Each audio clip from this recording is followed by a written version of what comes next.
Hello, hello, and welcome to Hygiene Elevated Conversations and Innovations. Today we are mixing it up a little bit. I will be the host, and I will be interviewing Joffree Bunleang. So, welcome, Joffree. Thank you for being with us today. I love it. I'm here all the time. I can't wait. First, most important question, what are you drinking today? Okay, yes. So, Amanda, my ADHD is just on fire today. We've got a fizz drink, and my daughter made me a latte. So, Oh, I don't know. She makes really cute little latte art. Can't see it very well, but it's a big cloud today. aw. And she does a great job. So, yeah, I've got 2 drinks today. What do you have, Amanda? Well, I've got some refreshing orange water, and then I've got a nice cup of tea over Oh, here. perfect. We both have 2 drinks for this episode. You need Fantastic. something fresh, but then something caffeinated. I'm So, going for just straight caffeine. well, I'm glad we have that established. So, all right, Joffrey, we're gonna dive right in. So, we're almost like getting the cart ahead of the horse backwards here. We've never really interviewed you because you're kind of the founder of Hygiene Elevated.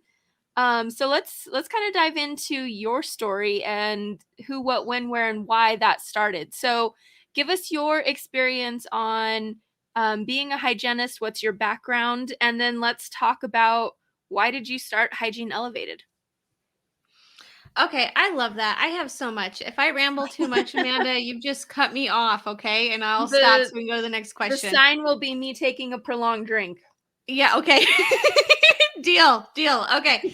So, Amanda, I've been practicing hygiene almost a decade now. It is no secret that when I chose hygiene, I knew very, very little about it.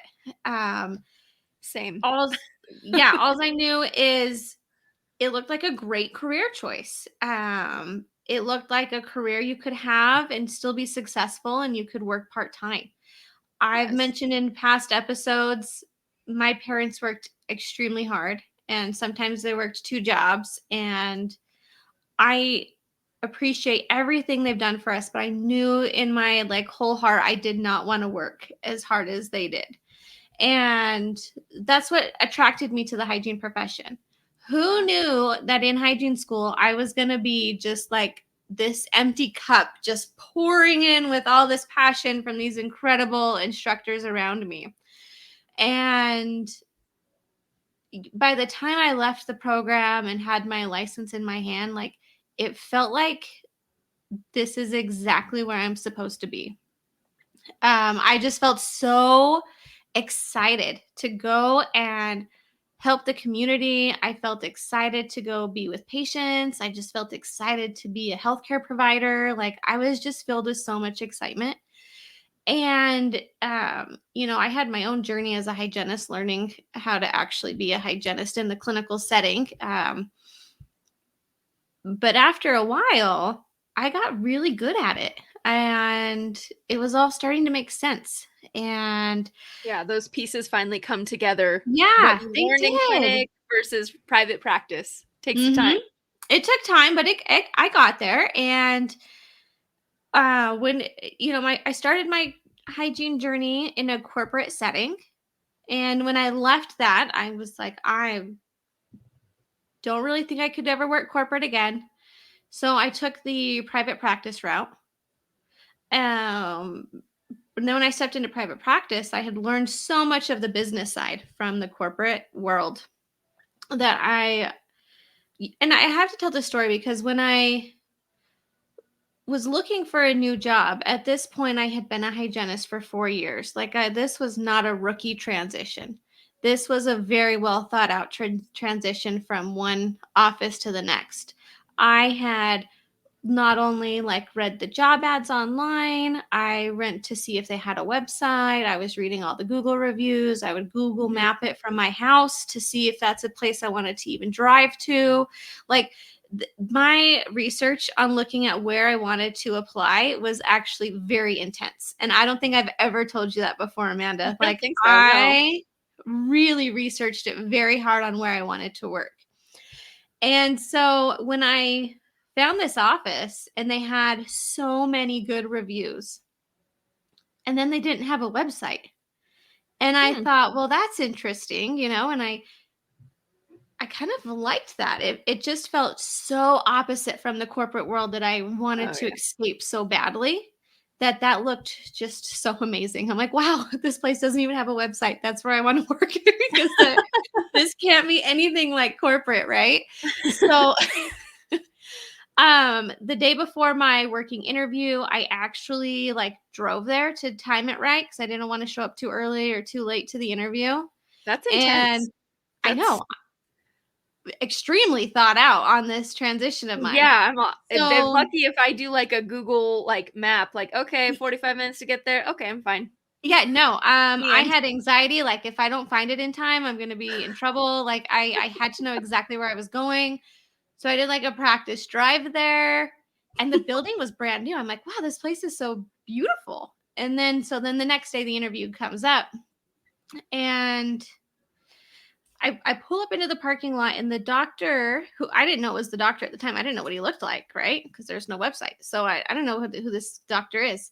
He's like in the parking lot pulling weeds. And then he opens the door for me. And I'm like, is he like the gardener? Like, what's happening? Like, I was so confused for who was opening the door and who was running the interview. And then it all clicks. I'm like, oh, it's the doctor who is pulling the weeds out front. And he's now interviewing me. Like, then it all started to make sense. Amanda, this building was so beautiful. It is It beautiful. I've been to that office. I know, the gorgeous windows and the Yeah. operatories, the equipment, all top of the Yeah. line, brand new. Like, It's what I you say it all want. the time, it felt like an office like a celebrity would go to. Like, it just felt so beautiful. And I'm like, I really, really want to work here. Like, I'm like, I love this. It's so beautiful.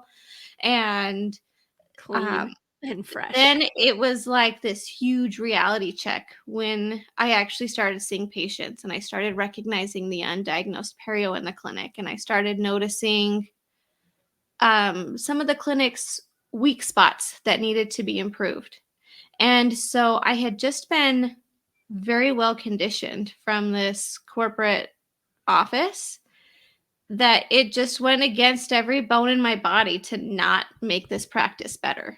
I mean, it really, as an hourly hygienist, I had no gain on if this practice improved its hygiene department or not. Mm-hmm. But it was just in my soul now. I'm like, no, I can't work like this. Like, if my name's going on it, it has to be perfect. It's No not a way bad are place to we be. not. Well, say that again. I said that's not a bad place to be. Like if your name is It's going not. on it, You're it right. should Yeah, be that's perfect. how I felt. Like, if my name is going on these clinical notes, we're going to be recommending the proper care for these patients. And so after having like a meeting with the doctor saying, I really love this place, but we really need to do some improvements around here for me to be happy. And at that point, the doctor had seen some of the changes I was already making. And he had just said, you know what, Joffrey, I trust you. Take my hygiene department and do whatever you need to with it. And that's what we did. And it was such a huge transformation. I mean, we went from producing $30,000 a month to $60,000 a month in That's hygiene production. intense. Yeah, that would definitely get any small business owner's attention and give Right. you a lot of um I don't want to say clout, but it would give you a lot of leeway of, hey, this is the direction I want to go in.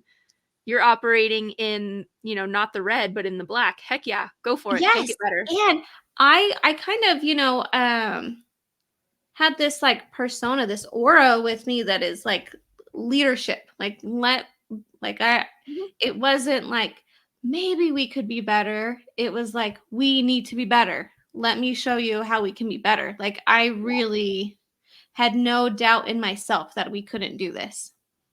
And it was a long process. Like, it took getting the other hygienists in the practice on board. It took letting some hygienists go, bringing new ones on. I was able to do like the interviewing, the onboarding, all the training. Like, we matched, we would sit down and discuss things like, this is how I like to diagnose perio. Like, how do you like to diagnose perio? Let's make sure we're doing it the same. So it doesn't matter what Yeah. provider they see. We were very well collaborative as Calibrated. a team. Yeah. Yeah. And at one point, it just reached like I created an A team. And that was like a goal I didn't even know we could achieve. Like, I didn't know we were going to turn this practice into just like a piece of art. Like, it was just flawless. It was flowing so well. And like, yeah, that was the goal, but it just left me feeling kind of like sad that my goal was met. And then I'm like, well, now what? Right? Like, I can't go back to like not working for a goal. Like, I can't go back to just coming in and then I Yeah. need more. Like, I loved how much. So was that kind of your transition point of you're like, you know what? I've done this in my own practice. My doctor's super happy. Let's see what I can do for other practices. Was that the birth That of is Hygiene that Elevated? is that's exactly how Hygiene Elevated was born. It was that my team didn't need my coaching anymore. And I was hooked, Amanda. I was hooked on giving out coaching. And so I thought to myself, I need to go out and help hygienists in my community. And it's ironic that my birthday is coming up very soon because it was on my, I want to say 30th. It could have been 31st, though, one of the two birthdays. My husband and I, we went out for like a couples massage. And when the massage is over, I'm like, hey, I have an idea. And my husband's like, what are you talking about? And I'm like, I think I want to start consulting. I want to help other dental practices. And it felt like a good idea to me, but I needed to ask my significant other, Right. what he felt about it. And he was so incredibly supportive. He Aw. was just like, if that's what you want to do, you should do it. And so then, we're sitting after this massage and we're like, well, what should it be called? What do we call a hygiene consulting company? Yeah. And we're bouncing ideas off each other. And for anyone who's listening that doesn't know, I'm from Utah, little Utah over here. And the Utah slogan is Life Elevated. Life elevated because we're a high elevation. Yes. So I took that and thought, what if we call it Hygiene Elevated? Taking hygiene to the next level. And that is how we became Hygiene Elevated. It's just a I play on Life Elevated. I love that because it is such a subtle like way to incorporate the fact that you wanted to be part of the community and help the hygiene community in Utah and wherever, but such a fun way to represent Utah. Like the elevation. I know nobody would ever get that that's where the name came from unless they heard this story because it is so subtle. But that's where it came from. That's how we became Hygiene Elevated. So, okay, I love that. When you started, so after you have your massages and you're sitting around talking with your husband, you come up with a name because that's always the fun part. Like, okay, what do we call it? How did you get started? What were those challenges in getting started, getting clientele? Yeah, that was quite a difficult challenge getting clients. I mean, I look back at some of the stuff I did and I'm like, wow, I can't believe I got a client by doing that. And I mean, the first round of attempts to acquire clients was I printed up a flyer and literally just walked right into a couple practices in my neighborhood. Oh, nice. And one of the doctors called me and was like, "Hi, I'm looking for Joffree at Hygiene Elevated. We had your flyer and I want to learn more about it." And so that was just me, just being myself, walking right in and just saying, "Hey, this is what I'm doing. I would love to help you guys." Um Another way that we acquired clients was through being at the dental convention. Mm-hmm. I loved that. That's been a great opportunity to meet doctors who are my targeted audience for consulting. Right. And we can dive into that in a bit here too. But there's also, though, the hard part about convention where some doctors just really look at the floor and just walk right past you because they know what booths they want to visit. So it's really hard to be like, hey, come check out my booth. Yes. That definitely seems to be the challenge, because you and I have done the UDA convention a few Mhm. times, well, a couple times now. And yeah, it's easy to get hygienists out there, but doctors are not lewd, or not lewd, but they're not lured by Minky Couture or Stanley Cups. So I it's know. it's a little more tricky to get them into your booth to get that information and have conversations. It is in the business plan with Hygiene Elevated. It's about wanting the practice owner to be the investors in the service. We want that to be our customer.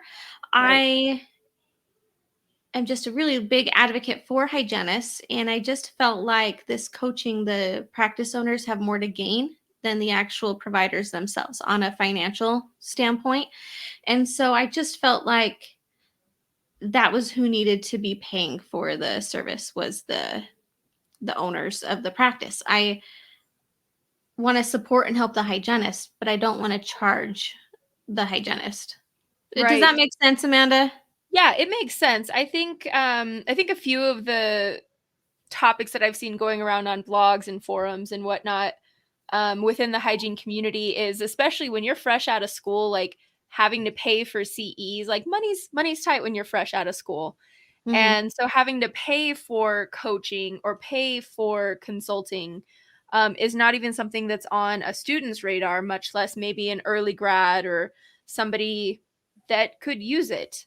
So I think a lot of hygienists have really shied away from being interested in paying for a coach, basically, because it's not something that they perceive that value in, even though that value is there. So I think your perspective of, as a consultant, like, hey, if I can get the practice owner to pay for this, it's free. Would you not want free coaching?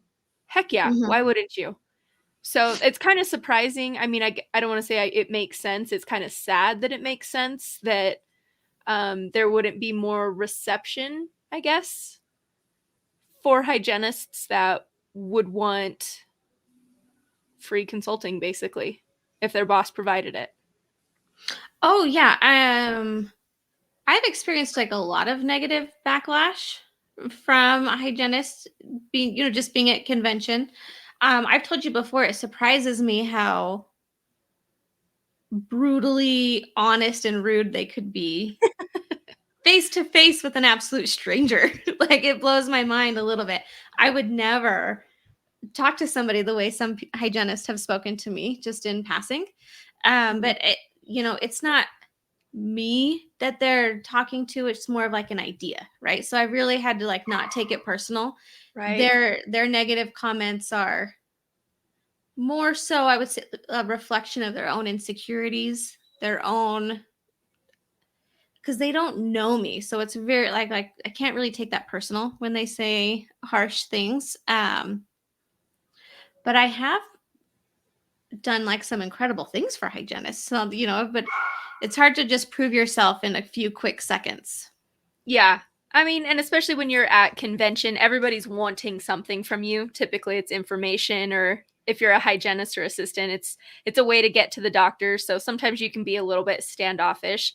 But you've had a few instances where doctors are totally on board, excited about it, and the hygienist is not, which is, again, crazy. But you've also had some really great opportunities to really turn practices around.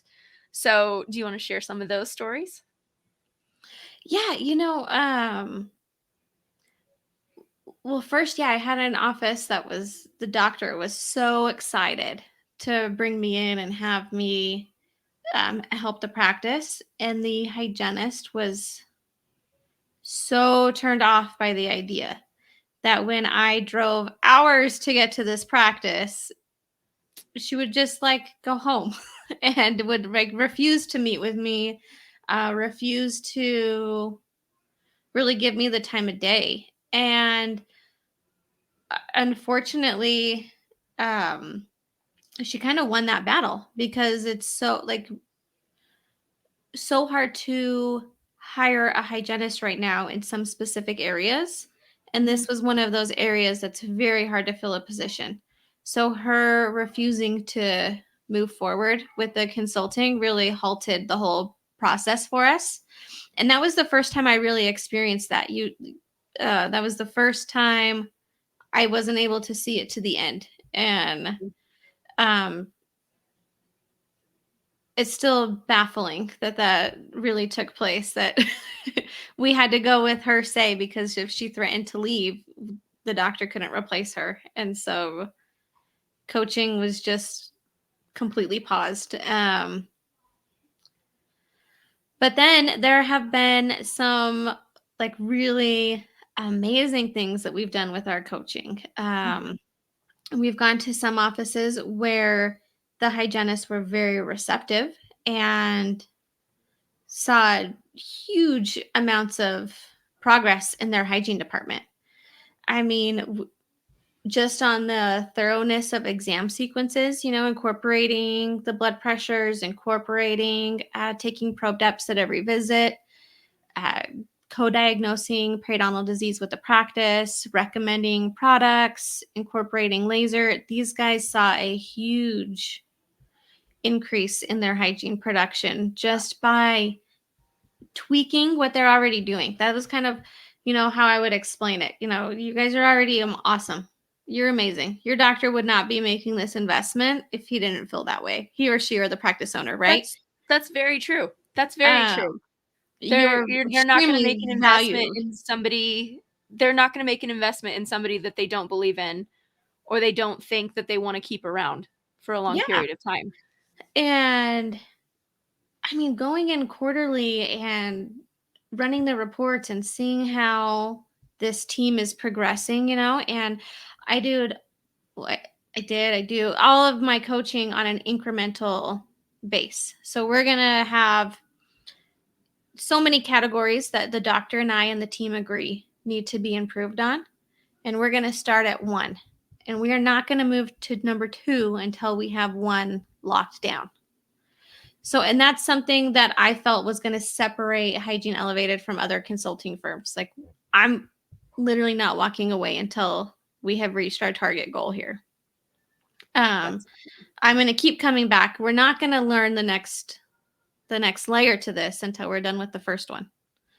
And then if we need to have a review, go back there, like we're going to be accountable for each step along the way, and we're going to keep it. It's not going anywhere. This is now part of the process.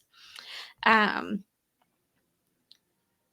so yeah, it feels great. And gosh, Amanda, I have to tell you, one of the like coolest moments about being a consultant is my first year of consulting. Mother's Day came, and all of my clients at that moment sent me a happy Mother's Day text. oh, And I like couldn't believe it. I felt like starstruck. I'm like telling my husband, "Oh my gosh, Dr. So and so just said Happy Mother's Day to me."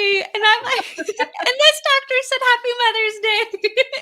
And that was just like the moment I knew like I was doing the right things. And it just truly validated like what I was going for. oh, definitely. That I mean, somebody taking their time to send either a happy birthday text or happy Mother's Day text, that shows a relationship, like that they care. Because a happy birthday, Merry Christmas, that's a holiday, but knowing that you're a mom, knowing that you value being a mom, I think Mhm. that's definitely a little bit next level. So yeah, I think that definitely speaks highly of the relationship you formed while you were in that practice, specifically doing your consulting. Aw. So, okay, so you've had definitely some lows, you've had some really great highs. You've Mhm. made a lot of impact. So let's talk about the evolution of Hygiene Elevated. We did some consulting, and now what is next for Hygiene Elevated? So I so much and stuff I probably don't even know of yet, to be honest. The core of Hygiene Elevated is elevating the hygiene profession. And as time goes on, our ideas just keep getting better. Like, how else can we elevate our fellow hygienists?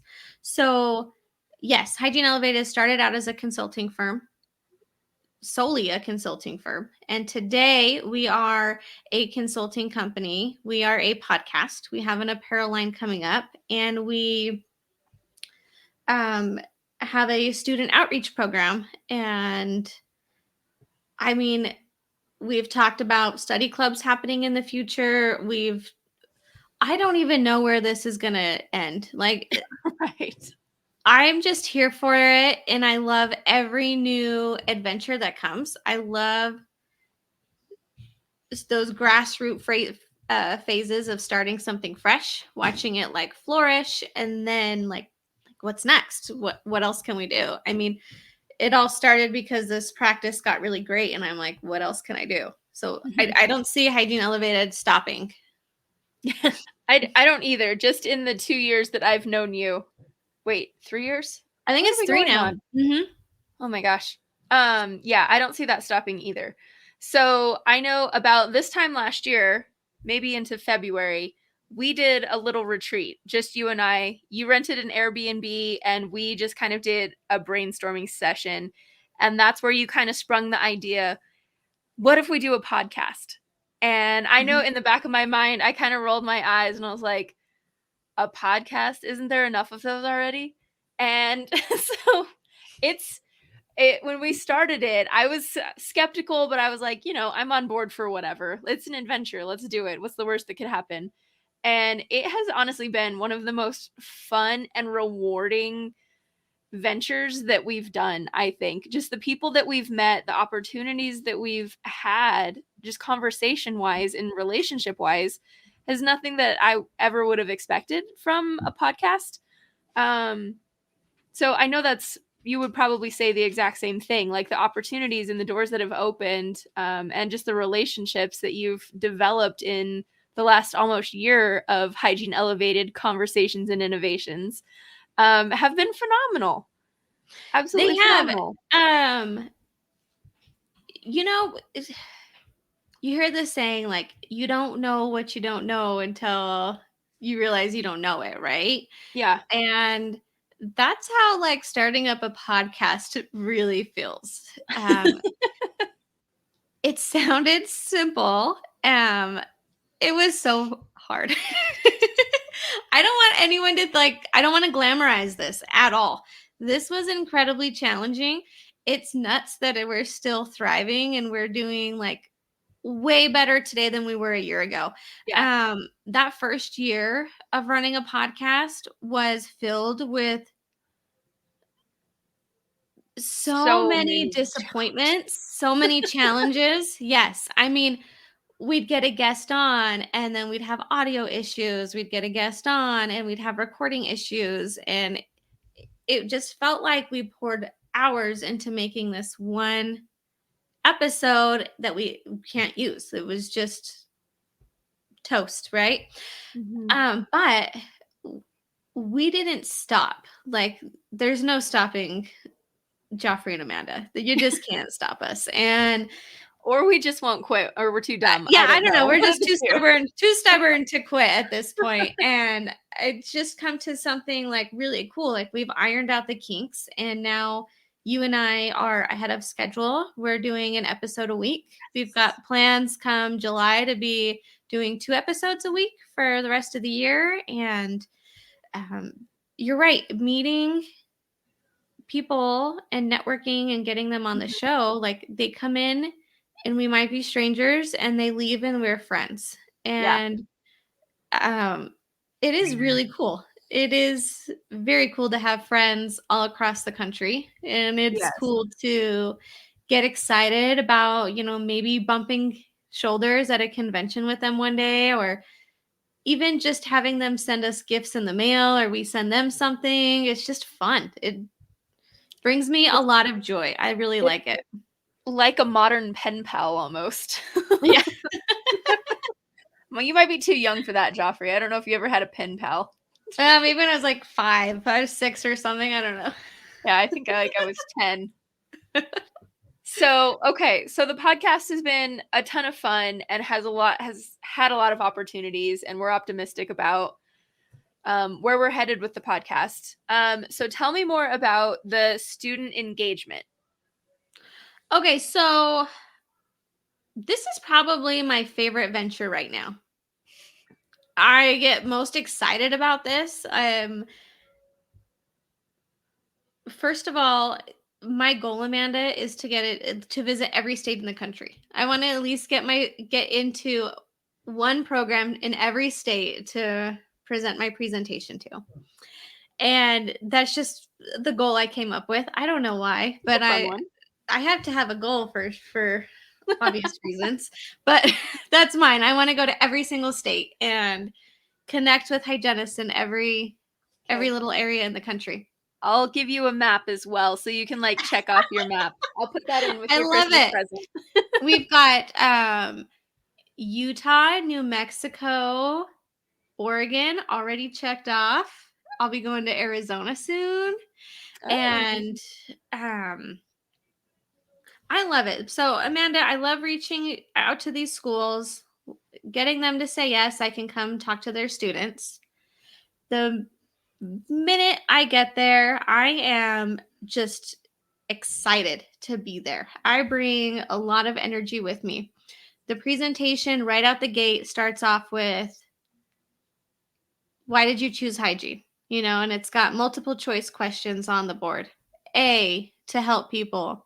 B, to marry a dentist. C, to work part-time. Like, I have all this like questions, right? You're reading those and you're already laughing. Like, I have the audience like ready to listen to what I'm about to say because I'm bringing like the fun and the reality and complete honesty. I Yeah. share my own story with the students. Like, I am very raw and um honestly, it's just everything I wish someone would have came and told me right before I was about to go start my journey as a hygienist. I just look back and I'm like, wow, I wish I had known this. And this, so my goal is to help all these students be more successful in their hygiene careers than I have been. I want them to outdo me. I mean, I'm doing great, but I want them to be even better. And so I leave every presentation offering free mentorship to the students. You know, follow us on Instagram, follow up, you know, contact me however you want. Call me, just not at 3 a.m. and let's talk. I'll talk hygiene with anybody. So that's my favorite is I have no real gain other than the traveling and the meeting people. I mean, the gain is Checking just a new state off of your list. exactly. Just knowing I inspired or helped or offered to help somebody feels really great. So I love doing that. I love that. Well, and you also, not just a presentation, but you go and you have gifts. You are like the gift giver when you go. Yes. Okay. I wish I had a bag with me, but I'll tell you, I just designed a new bag. So the sponsor for these presentations to help me get around the country is Signature Dental Partners.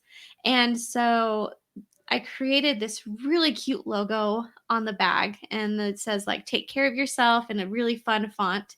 And around it it'll say like Signature Dental Partners collab with Hygiene Elevated, just like the little X in between it. And it looks so stinking cute. I wish it was in the mail so I could show you already. But it is filled because my whole like a piece of my whole message is like you have to take care of yourself before you take care of your patients. So it's a reminder like you are the most important person is yourself. And so this gift is filled with opportunities to take care of yourself. A bath bomb, a candle, lotion, face mask, lip mask, eye mask, cute little pen, notebook, stickers. Like it's filled with so many little goodies. And it's just really my like reminder to these students, you have to take care of yourself in order to provide the best care for your patients. It's true. Oh, I love that. Yeah, I don't recall any like real life words of wisdom before I graduated hygiene school at all from anybody on the outside. I just remember like, okay, well, you're going to graduate. Congratulations, and you're off into the real world. Like I don't remember a whole lot of like applicable real world advice from my instructors. Yeah, well, okay, so here's the thing though, like these programs, they are stacked with top talent.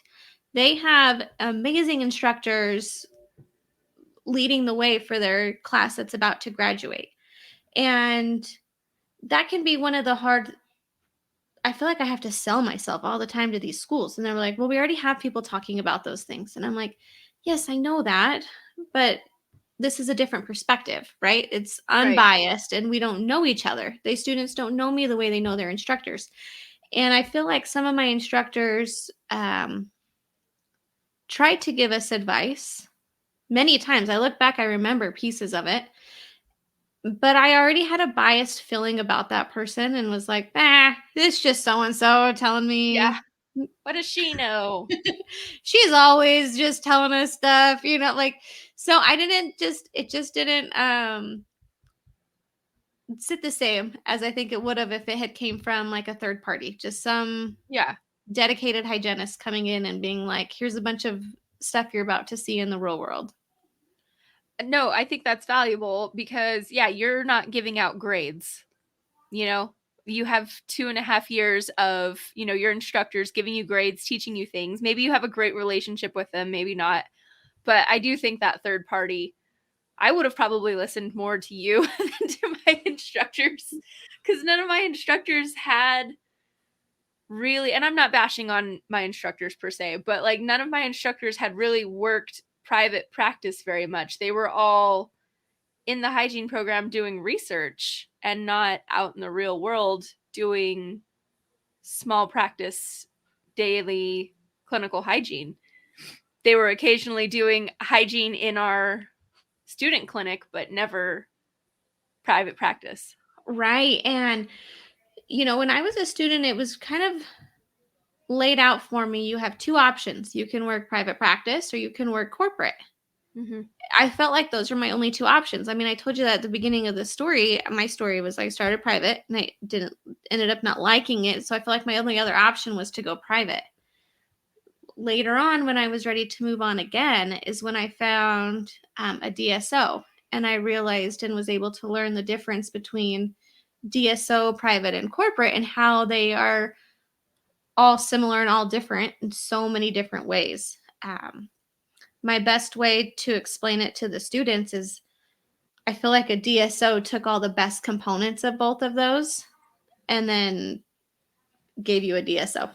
And I really love the perks and the way that the providers are treated in this DSO.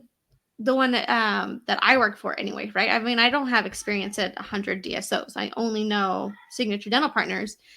And it has just been completely eye-opening to see how you could be paid like a dentist on commission or collections, right? Mm-hmm. And treated like a provider, respected, heard. I just sent an email to my boss like, hey, I really would like a cordless handpiece. And I mean, I'll purchase it myself because my wrist is hurting. But do you have a better price than what I could get?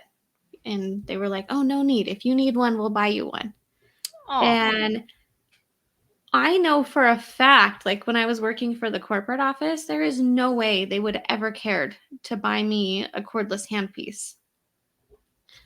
I mean, they put my my name on the door. It was like the most incredible moment to walk in and see my name on the door. I'm like, Aw. like just shocked at like the level of respect that they have shown towards me is just like, well, now I can't go anywhere. No one else will treat me to this like tier, like it's unmatchable. Like they're stuck with me forever now because I really love the way that I'm treated there. I mean, your name is on the door, so Yeah. You can't leave that. yeah. And they support Hygiene Elevated. They love what Hygiene Elevated is about. They um and that's another level to the relationship I have with them Yeah. is how much they support Hygiene Elevated and how I'm able to flourish in both realms right now, doing both with my time. So yeah, balancing. So what does that look like for you? Because you still do private practice and then you do all the other things that we do, but you do the student presentations, podcasts, edit our podcasts, all the things. So how has that worked out for you and your schedule? You know what? It's absolute insanity sometimes. Yeah.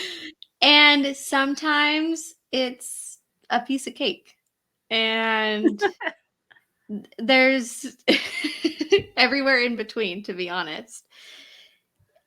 Being like an entrepreneur and starting a business was a really hard like learning curve for my husband and I in the beginning.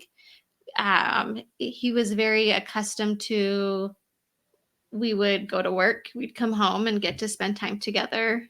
And all of a sudden, we were working and coming home, and I can't spend time with him because I have other projects to do. So it was really this learning curve of like balancing my time, making sure I was giving the family enough attention. Mhm. But then once things settled down, right? Now it's like the normal. Like the family knows that I'm busy or that I'm going to be working on a paper that I want to write or I'm going to be doing a podcast or I'm going to be booking a trip to go to a school or like they know that I'm going to be working all the time. It's just like a no-brainer that I'm doing something. But getting to that point was definitely kind of challenging. Like Yeah. so I'm still working on getting better at balancing, to be honest, Amanda.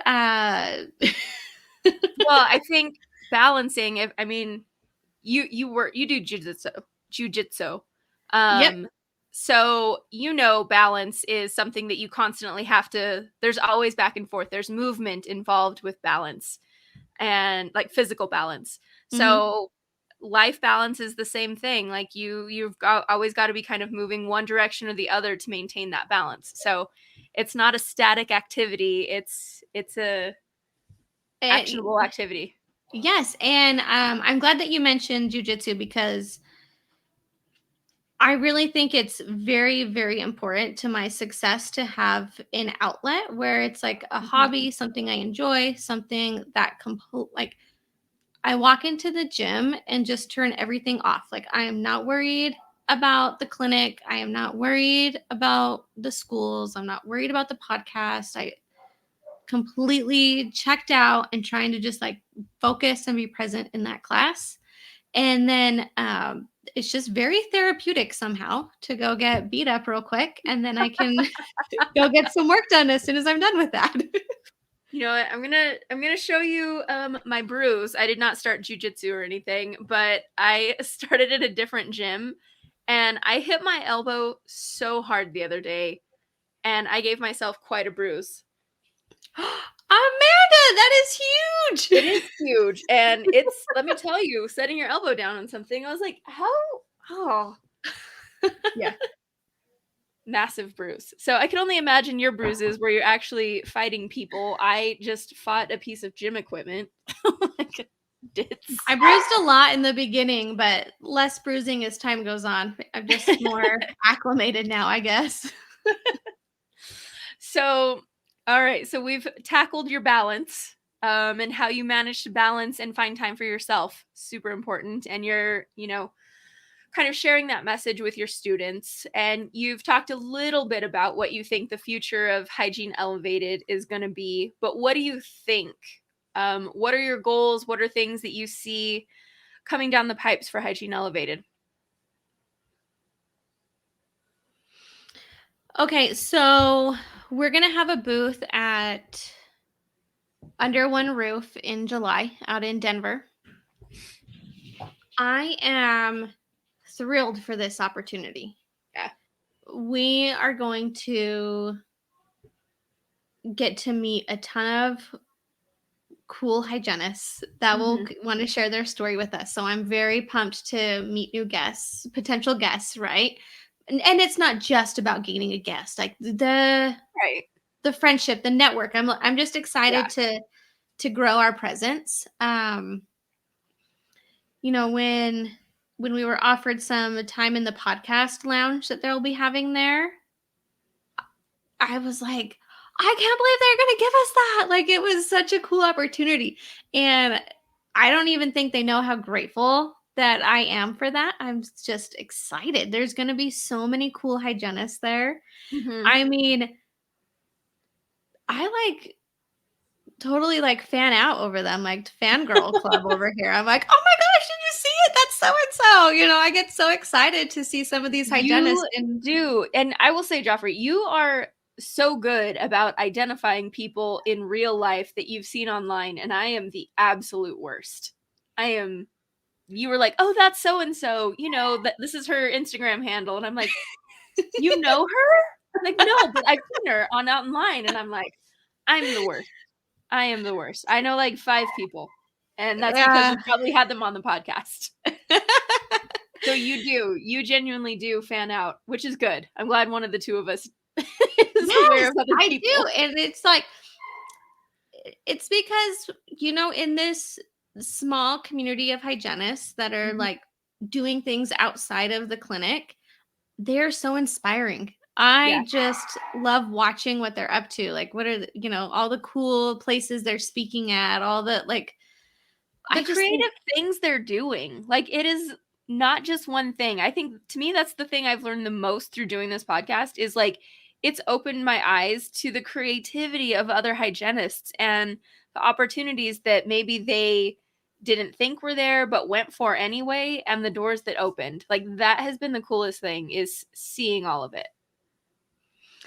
I agree, but then there's also this component to it where even though they're so cool, they almost feel like out of my pay grade. Like, I don't even know if we can be friends because you're so cool, right? They are all rooting for each other's success. Yes. And I love being even to be close to that, part of that group, the group of hygienists that are just rooting for each other and supporting each other. They're supporting us if we get a really cool guest on, and they're like, yeah, I'll carve out an hour for you guys.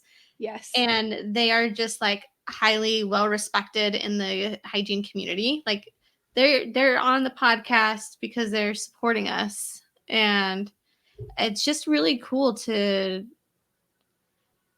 just be a part of that networking, that community. And so I'm rambling now, but that's what I want, Amanda, is just for our hygiene community to grow. I want to meet a lot more hygienists while we're out in Denver, and I am thrilled about the apparel line too. I am so excited. I'm wearing one of those shirts right now, actually. That's our favorite shirt. I got this one on. And so this will be at the convention, and we have one other design that we haven't shown anyone yet. And I'm just excited to launch that. I never saw myself designing t-shirts, and I love it. I mean, if I'm going to design it, it'll be something I'll wear, obviously, because it's just a Sunday, and here I am in the t-shirt we made. So I'm really excited to see how well it does, or to see just how it does in general. I mean, nothing's really easy the first time you try it. No. And So maybe it flops, maybe I come home with a box of t-shirts. I don't know. But either way, I'm just excited to see what could happen, and learn from it and try again later. And not only are we taking that shirt to Denver, but we're going to be at the Wasatch Study Club as well with that t-shirt. Yes, just next month, February 23rd. Oh, less than a month, which is crazy. I'm so excited for that too. I'm excited for that one too, because we've never been. So that's here in Utah. For those who don't know the term Wasatch, that's the mountain range that we're in. And it is going to be down in like the Provo Orem area, so just south of Salt Lake City. So neither you or I have been there.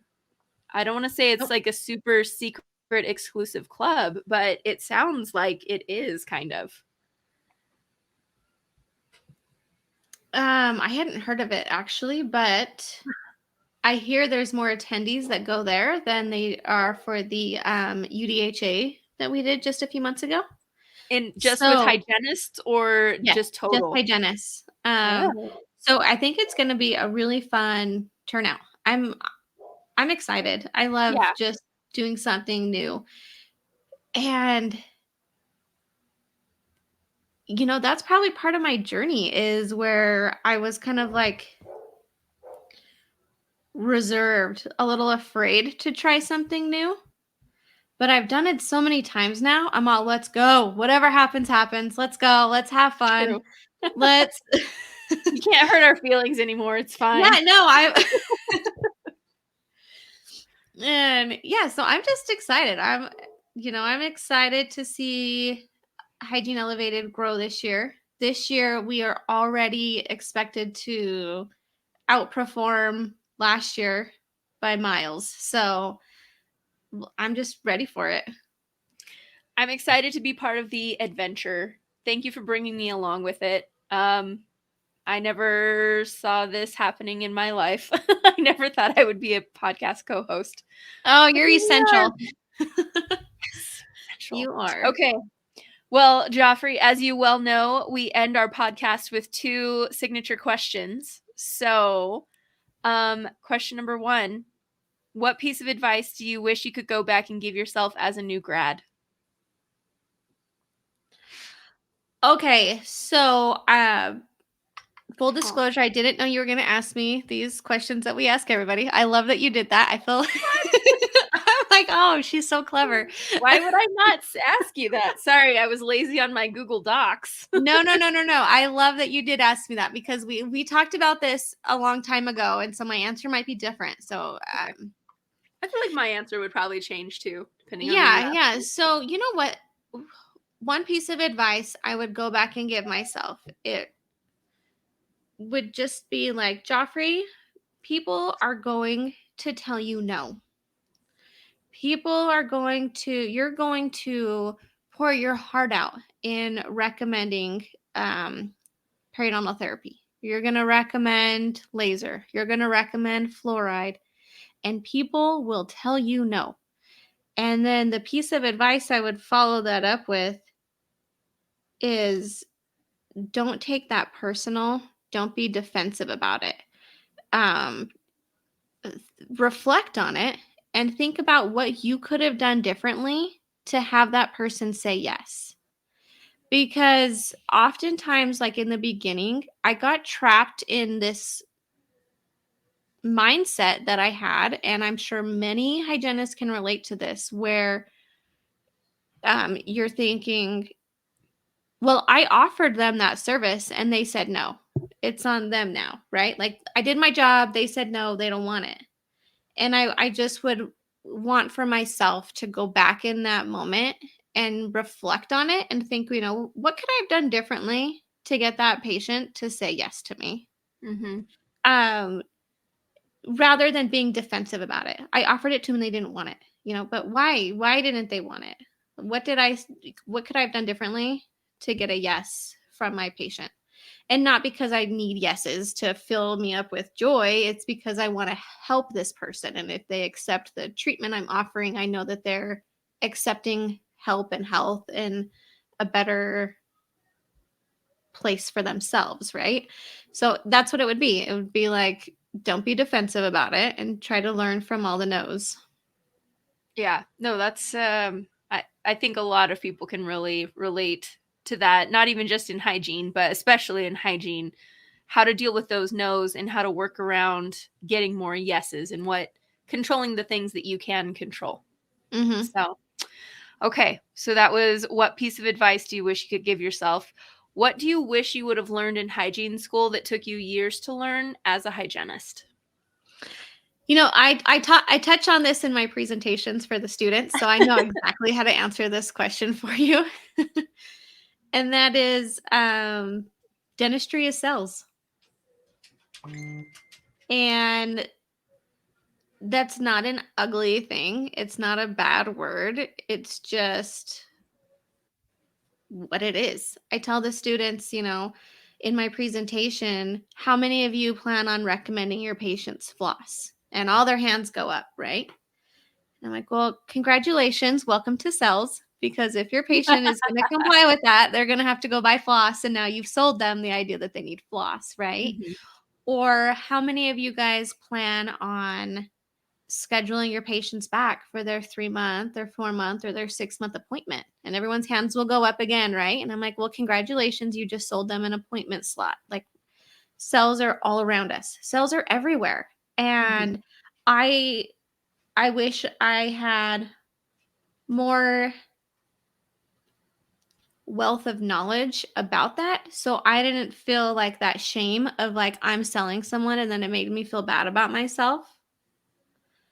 I just wish I had understood that dentistry was cells before graduation so that my career could have flourished faster, right? Because it took me a while to figure that out. And so that's part of the piece I want the students to learn from is, I want you guys to have that knowledge that I wish that I wanted that so badly. And looking back, I really wanted someone to tell me you're entering cells. Yeah. No, I agree with that. I think my program, again, I'm not bashing, but it felt like it had way more of a public health focus and emphasis that even I think if somebody would have come in and like done your type of a presentation, I don't think they would have let you through the front door because it was like, no, no, no, no, no. We don't talk about sales. You don't like money was never discussed. And I think that's something that like that's reality. Everybody's affected by money. Everybody's going to make an economic decision treatment wise. You need to get comfortable having conversations with people and being able to be a good provider and learn how to have those conversations with people. Right. And also, if one is outcome I see with some of the hygienists that I have coached in the past is even after years of experience, they are still not comfortable with the idea of sales. Yeah. And we sit down and we talk about it several times before they're even comfortable with trying what I want them to connect with their patients on. And it's just so simple, and I often tell people, if I want you to think of this from a different perspective. And if my husband, somebody I care about so much, needed periodontal therapy and you didn't recommend it to us because you thought we couldn't afford it, I am going to be really offended. One, that you didn't even tell us we had periodontal disease. Two, you didn't even tell us we could get treatment for it. Three, you judged me that I don't have finances to do it. So I just, I'm a huge advocate for educate your patients and let them make their own choices. Yeah. It's not like I'm throwing treatment and service down anyone's throat. That's not what the sales component is. The sales component is just that there's a price tag attached to it, and we have to overcome that.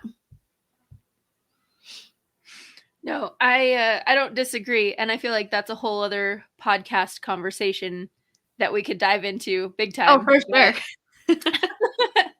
Well, Joffree, it was delightful having you on the podcast today.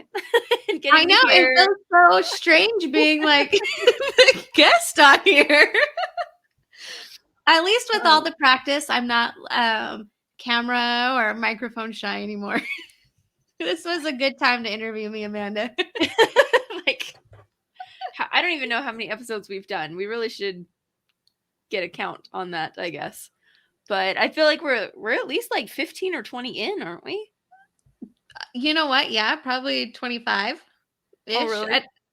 We have a couple we haven't released yet, and our February schedule is so booked up. We have a ton of awesome guests. Look at me, I'm a natural. Here I am plugging in our next guest that we have coming up.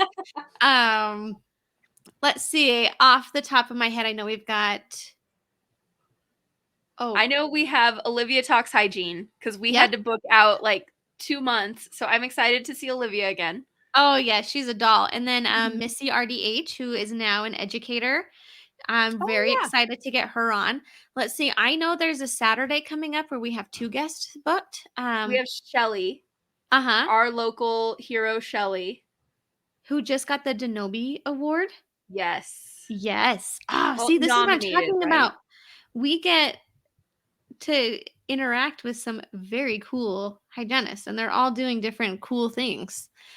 So yeah, there's just a lot of fun, exciting topics coming our way. I'm looking forward to it. Yeah. No, it's been fun. Well, Joffree, I'll let you get back to your Sunday and enjoy the rest of your time. Okay. And Amanda, thank you for having me. I really hope that you and your husband can make it over next Sunday for brunch with us. I will talk to him. We'd love to have you.